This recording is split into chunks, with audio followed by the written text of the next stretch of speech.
Again welcome back to my channel. आशा करছি সকলে সুস্থ এবং ভালো আছো।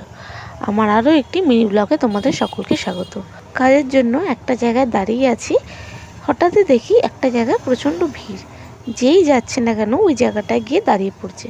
ভালো করে খেয়াল করে দেখলাম, ও ওখানে একটা ম্যাটাডোর, ম্যাটাডোরটাকে ঘিরেই সবাই দাঁড়িয়ে আছে।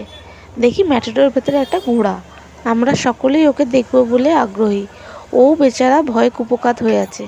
এত লোক, এত গাড়ি, হঠাৎ জ্যাম লেগে যাচ্ছে, ও তো ভীষণ ভয় পেয়েছে। এমনি ওকে একটা জায়গা থেকে আর একটা নতুন জায়গায় নিয়ে আসা হয়েছে, তার উপরে ভিড়। আর নানা লোকের তো নানা মত আছে, এইভাবে নামাও ওইভাবে নামাও। যে বাড়িতে ঢুকবে সেই বাড়ির গলিটা খুব সরু, ম্যাটাডোরটা ঢুকবে না, তাই রাস্তাতেই ম্যাটাডোরটা ঘুরিয়ে দাঁড় করানো হয়েছে। বেচারাটা এমনিই ভয়ে আছে, এক জায়গা থেকে আরেক জায়গায় এসেছে। আর ঘোড়াটা বেশ কিউট দেখতে, আমার তো বেশ পছন্দ। তোমাদের কীরকম লাগলো মিনি ব্লগটা কমেন্ট করে জানাও। Thank you for watching.